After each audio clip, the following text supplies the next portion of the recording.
Yes, bonjour à tous. Nous sommes aujourd'hui avec deux légendes du reggae et du dub music pour rendre hommage au grand Lee Scratch Perry à l'occasion d'une soirée proposée par l'équipe Tamanoir. Matt Professor, Earl 16. That's it. Yes, Thanks sir. a lot. Welcome. Thank you. Thank you. Thanks a lot for taking your time with us to celebrate the great Lee Perry. Yes. First of all, how are you? Fine. Yes, give thanks, man. We're there. All right. We are here. So both of you have created really good music with the late Lee Scratch Perry. Yes, yes. So why did you want to pay tribute to him today? Well, naturally, we were shocked and numbed when we had the news, because even though he's an old guy, somehow we think he would live forever, So yeah, it's just very shocking and disappointing, I guess.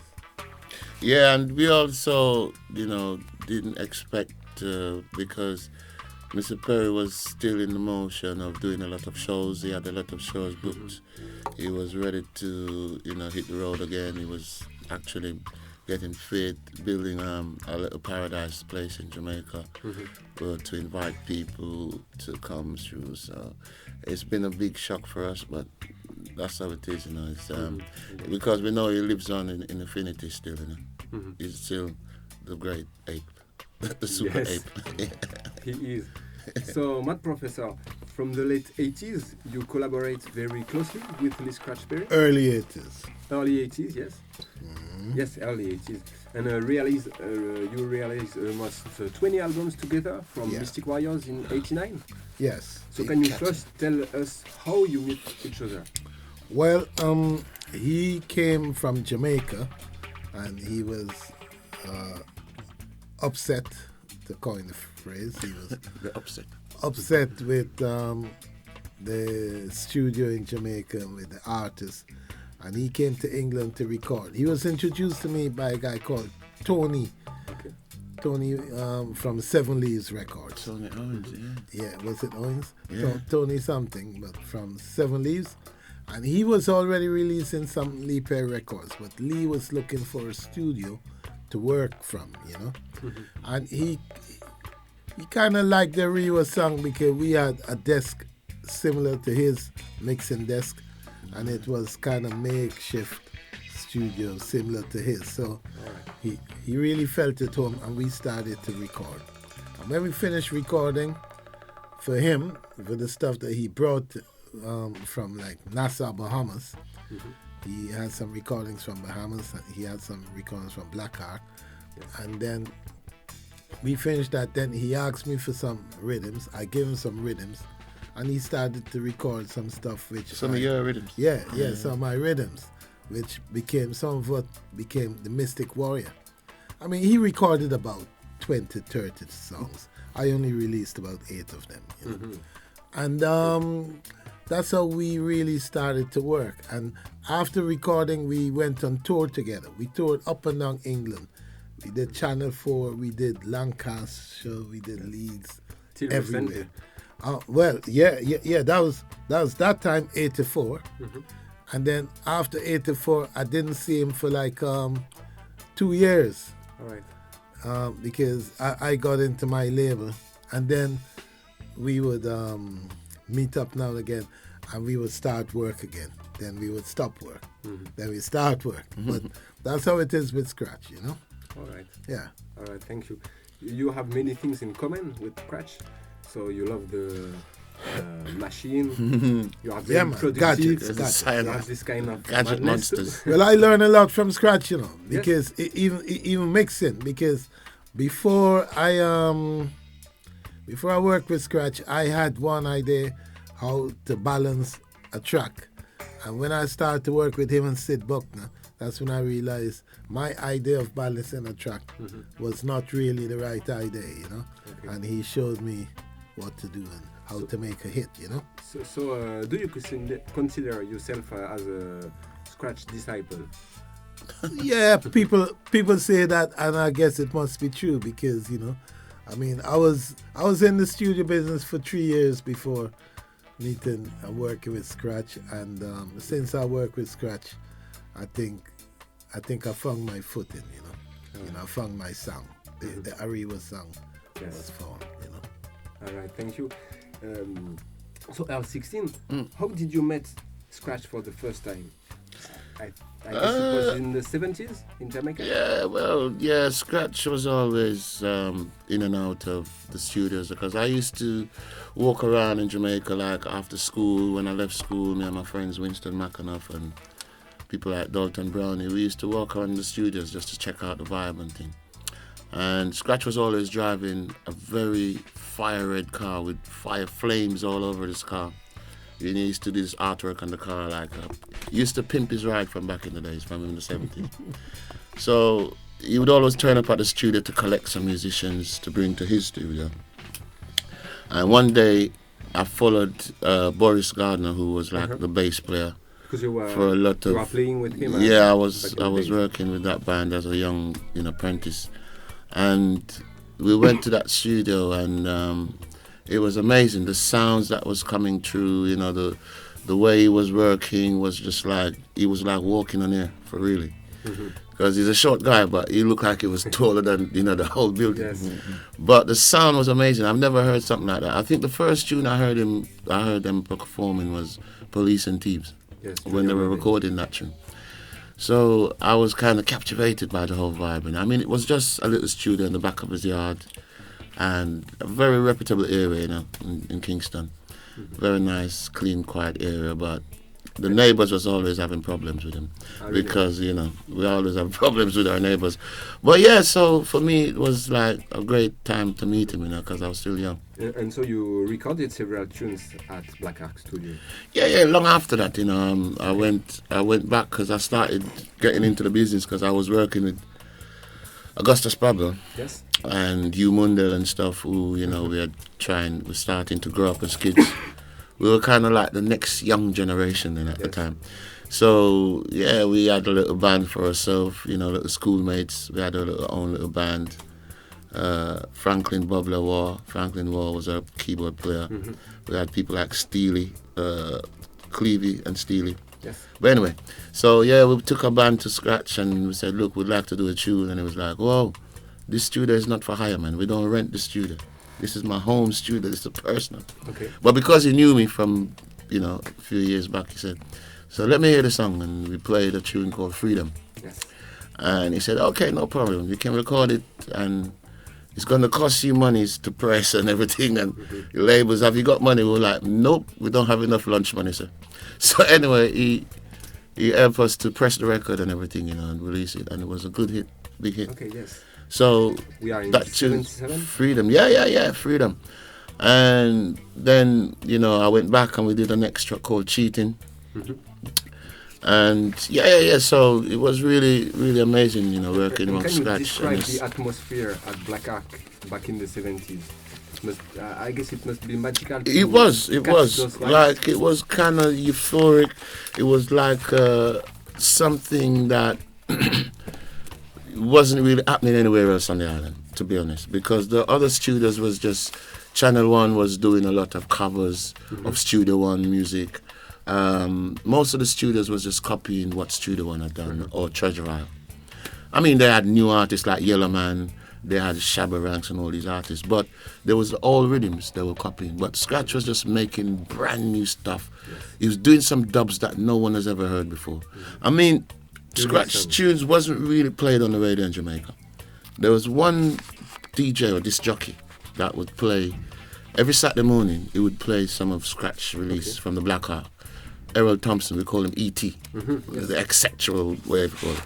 So, but he extraterrestrial, but he was like, you know, very ostracized because yeah, man. It's a different E.T. No, it's a different E.T. E.T. was a radio. He's a radio like Mikey Dread at the control. Mikey Campbell was also one of the guys who used to promote the stuff from Lee Perry because it wasn't really big in Jamaica. To be honest, reggae wasn't really big in Jamaica in the 80s, man. We had to pay our own studio radio sessions. We had to buy half an hour on the radio. We had to pay the DJs to play the records. So, but when I realized what Scratch was doing, I knew it was a futuristic. It was going to be in the future, you know, like Back to the Future or something. And I mean, the dubs was amazing, man. I mean, I remember he did a tune called Roots Train is Coming. Roots Train number one, which I think it was Zapow, a band called Zapow. Yeah, Junior Mervyn. Was it Junior Mervyn? Yeah. Roots Train number one. Yeah, man. And when I heard that tune, that was Junior Mervyn, you're right, Prof. That tune to me, I thought, wow. The sound was just different. It was unique. And the equipment that it was using was just normal, everyday stuff. It's not majorly expensive equipment and stuff. Domestic, So I was thinking, man, this guy is a crazy scientist, So it was like a wicked laboratory, man. All right. Yeah. And how was he working concretely? I guess he was very spontaneous, isn't it?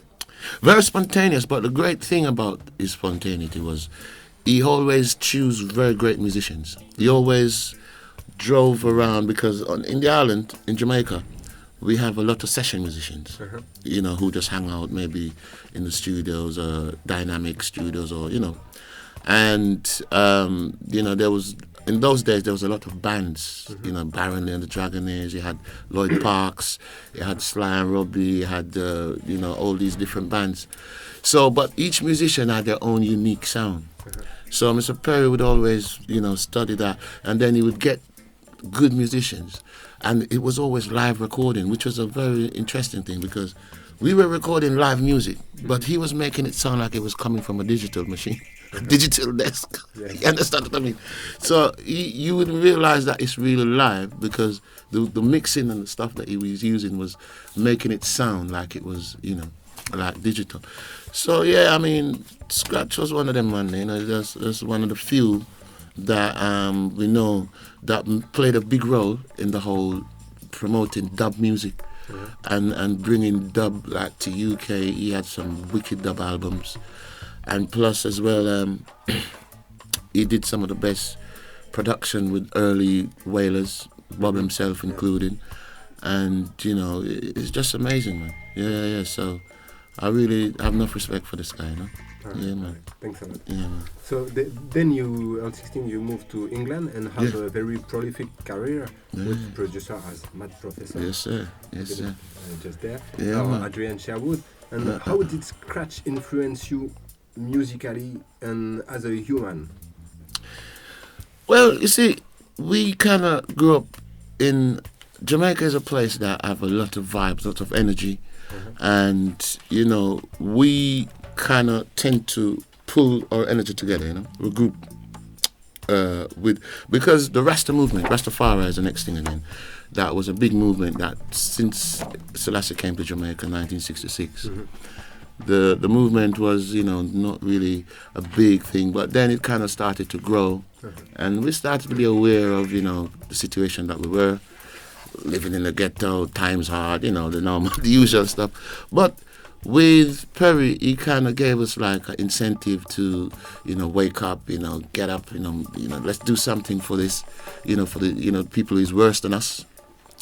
So, and plus we got a good lot of encouragement from Bob because when Bob left Perry, when he got, his big deal and stuff, he still came back and did a few songs with him, like Buffalo Soldier. He came back, he did Punky Reggae Party. He came back, he did Rainbow Country.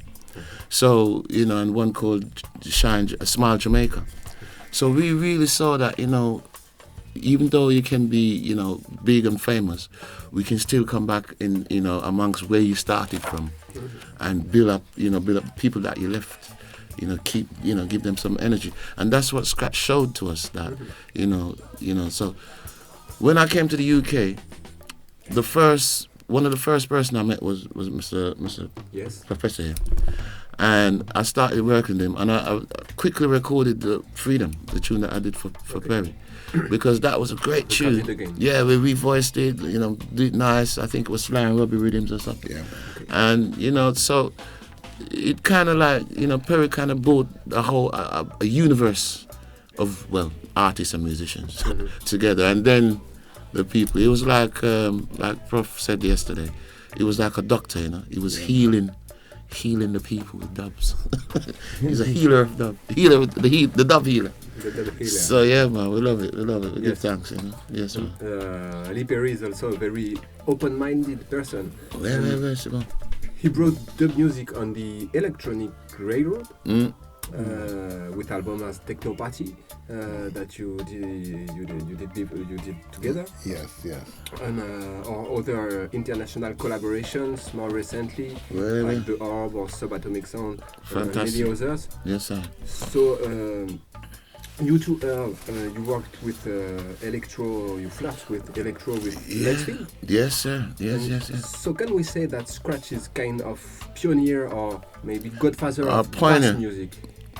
He is in a big way, because I mean the track that Chase the Devil was sampled by so many different genres, and mainly the drum and bass, the jungle, the urban beats, groups like the Prodigy, Gorillaz, all these major groups, Jay-Z from America, Kanye West, all sampled some of what Scratch was doing. Mm-hmm. This is back in the 70s, man. So that's what I was thinking, that this was like kind of futuristic sound, So he was like I said, it was from the past, but he was in the future. Mm-hmm. So I'm wondering where he is now. I think he's probably gone back to the past again. Yes. Yeah, man. But yeah. I mean, the electronic sound was like pioneered by my professor as well. Was one of the first people that would do like a massive remix of Massive Attack. I think one of those tracks that went global, man. Yeah. Big production. Mm-hmm. So and it all came to. We all came to the grandfather, man, Scratch. Yeah. So he's like the grandfather for us, And he had a very particular relation with studio machine, isn't it? Well, being a natural engineer, Scratch really liked to know how things work. Mm-hmm. He would look at this machine and analyze it. Almost all dub masters well know electronic things. Well, that's what an engineer is really about, knowing how it works from the inside. Mm-hmm. And he would take it apart and try different ways. He wasn't so much into reading manuals, but he would be operating the gear, Mm-hmm. All right. So, my professor, what an incredible technical evolution in music in the last 50 years, maybe. So, what machine would you have dreamed to create? Boy, I don't know. You got a wicked one at the moment, bro. What's that one that you voice us straight away? I don't know. I mean, we just have to use what is at our disposal. Mm-hmm. I mean, we work with what we get. But maybe there is one machine you use that somebody else invented, that you say, I should have think about that. Well, you could think about it, but to be honest, to make things right now, you need to understand, and you need to have the time. Unfortunately, there was a time in my career when I had the time and I had the space to build things.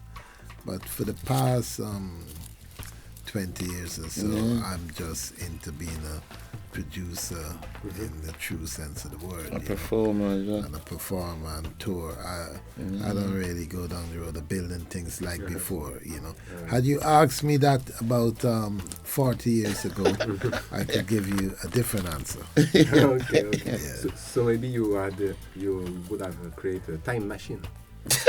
Maybe something, it's possible. Okay. So you were talking about Bob. So Lee Perry is the man who guides Bob Marley to Rasta. So, well, I wouldn't say necessarily guide them through Rasta. I think the Rasta wave was coming through Jamaica and the Caribbean in any case. In any case, that's right. I mean, Lee Perry give Bob a voice, because if you notice, Lee Perry wasn't really a guy singing with notes, and so he was more half talking. And that is what Bob learned from him, that kind of half-talking way of putting over the points. Mm-hmm. And the mystic spiritual vibe. Yeah. Not necessarily Rasta. Rasta is a different thing. Yeah, that's about 12 tribe business and all that. Yeah. Okay. But what about the Scratch spiritual dimension? Well, boy, that's down to a lot of things. That's down to his legacy coming from where he was coming from. Scratch is a guy believe in science and that kind of thing. You know, it's a different thing again from Rasta. Yes. Yeah. It's real science. Black science, you know. All right. I positively consider Scratch as a real utopist. So he really wanted he wanted to save the world. So he seems to have such confidence that Babylon will fall, that good will conquer evil. So do you share his ideas and his optimism? Scratch got so much ideas. If you know him, you can't share all his Scratch ideas. You have to take what you want and leave the rest. He's got a lot of ideas. I can't follow that statement. You know? You can't comment on that one. No. So, however, Scratch was very special, and a lot of people see him maybe as a crazy man.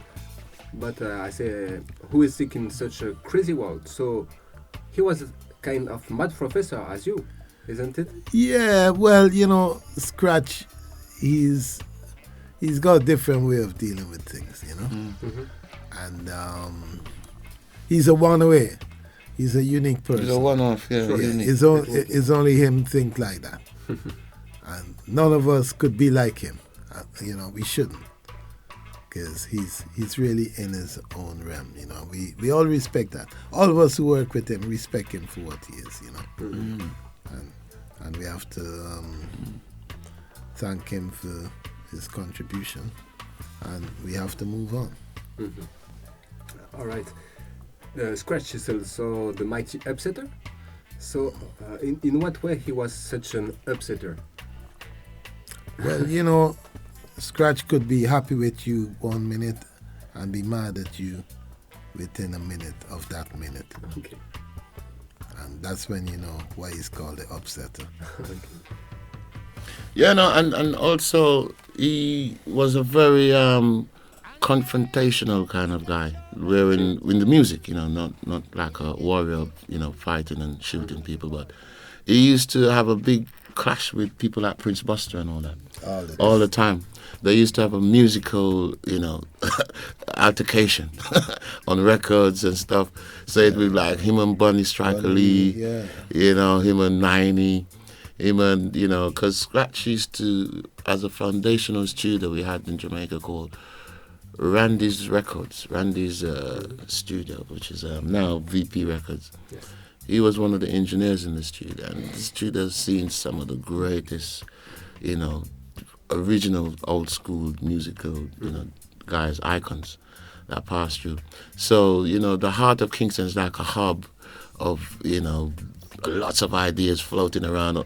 You had these giants walking up and down, people like Prince Busters, you know, you had the Jew Creeds, you had the thing. So he was a very short guy. So he would always put out a tune to upset the market, or the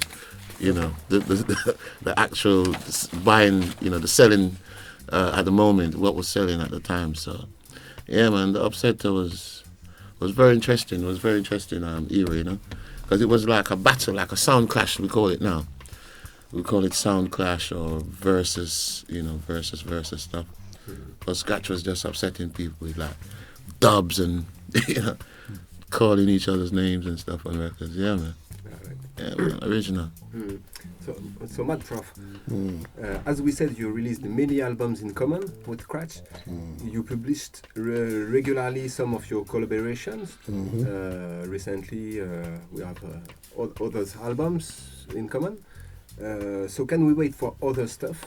I heard Supernatural EP recently that you issued that you released in. Yeah, it's gonna release this week. Yeah, man. Well, there's a lot of stuff that we recorded because, like I said before, from 1983, 84, we've been recording, then we have a break, then we record, on and off, you know. So there is so much material. Even now we're finding stuff that we didn't realize we have. We still had it. Yeah, good stuff, because when we got him is when he really was It was on fire, man. yeah, he was firing and he was productive. The Yeah. one thing was Scratch. When he gets going, he liked to work. He's a workaholic. Yeah. He wasn't a lazy fella, That's you know. another thing you have in common, to be very prolific, productive. Very likely. I mean, I started working with Scratch at a young, impressionable age. So certain things would rub off, you know. Yeah. And yeah, he never wastes time. He would work and work and work and work. And you know, I guess your yeah. hard drive or your desk. Yeah, a golden mine, Over. like a golden mine. tape, Oh, yeah, man, tape store, yeah, man. We use a lot of tape, analog. Analog tapes, yeah. The recordings are mostly analog, which is that. I think that's one of the things that Scratch really enjoyed. Yeah, man. Because we don't really see a lot of analog studios. Analog tape carry the in, spirit. You know, Carry the spirit. well, anywhere nowadays. I mean, Prof has got a beautiful analog vibe. But that's where we started out in the Caribbean. Yeah, man. We started out as analog, live recording, more or less. You know, drum and bass, live musicians on a reel-to-reel tape. And that reel-to-reel tape generates a different energy from, you know, a hard drive or, you know, Pro Tools or Logics or something, you know.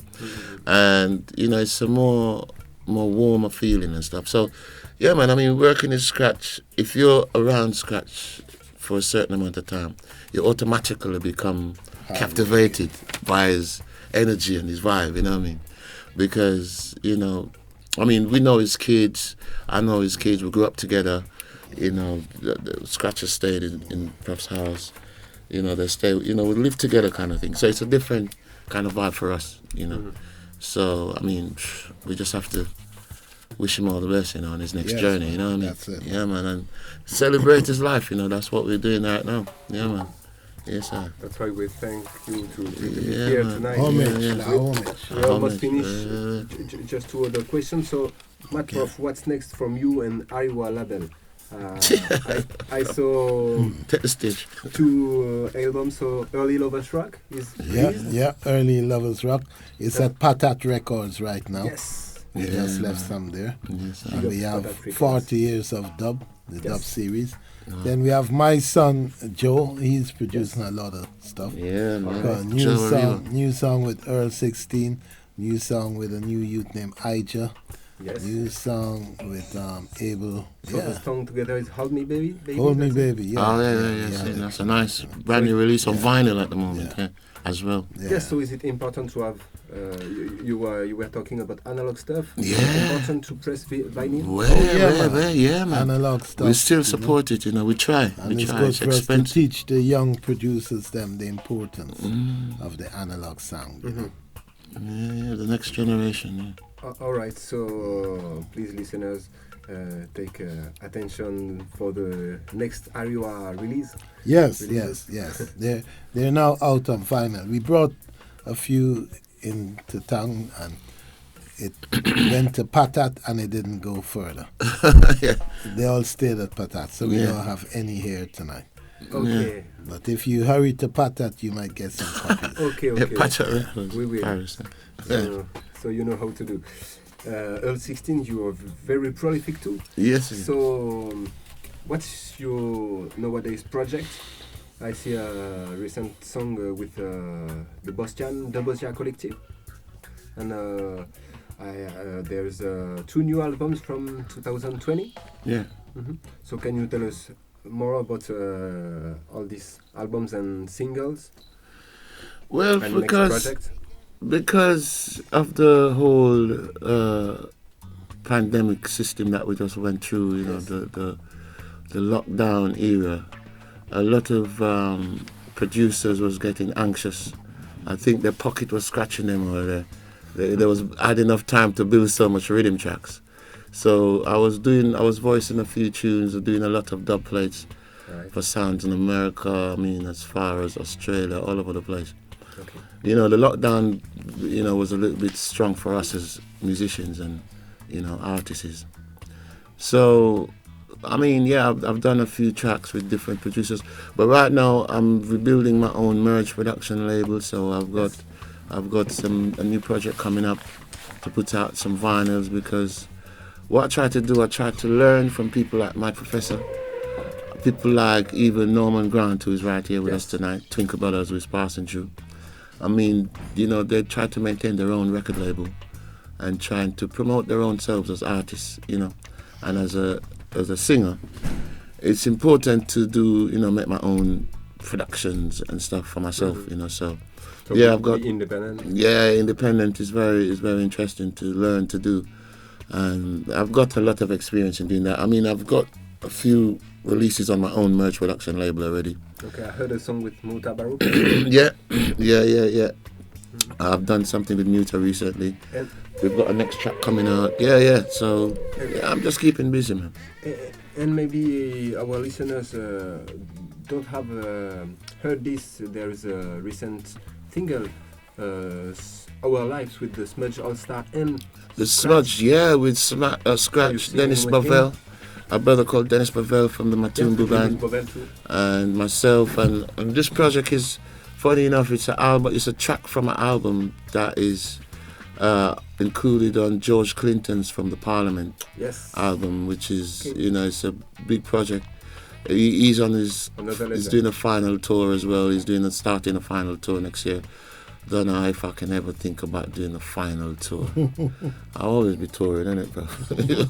I love the road too much, man. But yeah, so I mean, that was a great project. The Our Lives was a very nice project, working with Scratch and Dennis Bovell, you know.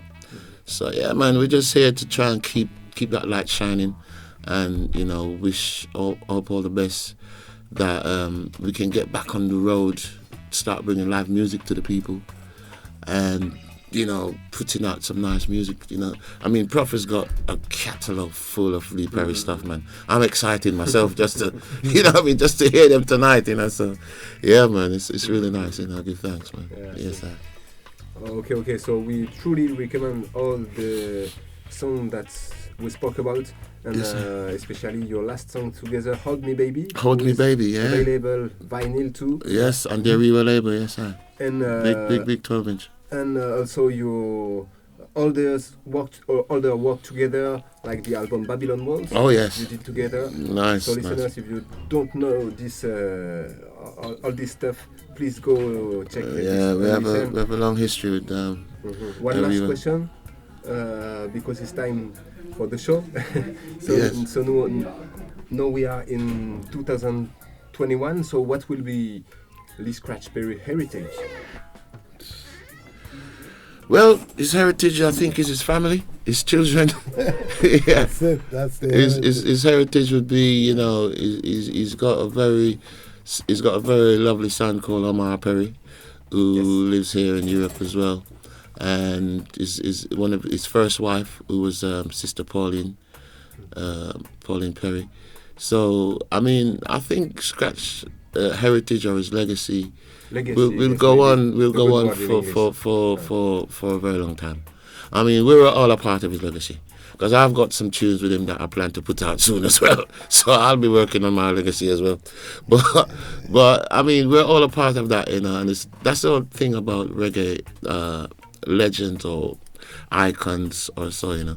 They always leave a legacy to share for everyone.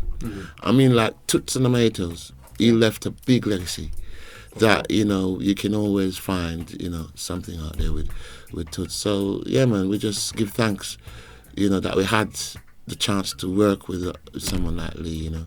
And well, I mean, him and Prof spend more time together than myself. So yeah, what do you think about them legacy, Prof? Well, as you rightfully say, his heritage is his family first and foremost, and he's left quite a few children, and quite even a few more grandchildren. Wow, yeah. And even today I spoke to one of his daughters, and she said that her kids are very musical. So, you know, All right. Wow. things are going to come. Yeah, You know, that's good. because he is a very, very influential guy, you know. Mhm. Yeah, you meet him once and you just know he's different. All right. Mad Professor Earl 16, Yes, thanks sir. a lot Thank you. for Thank your you, bro. time. Yeah, And, man.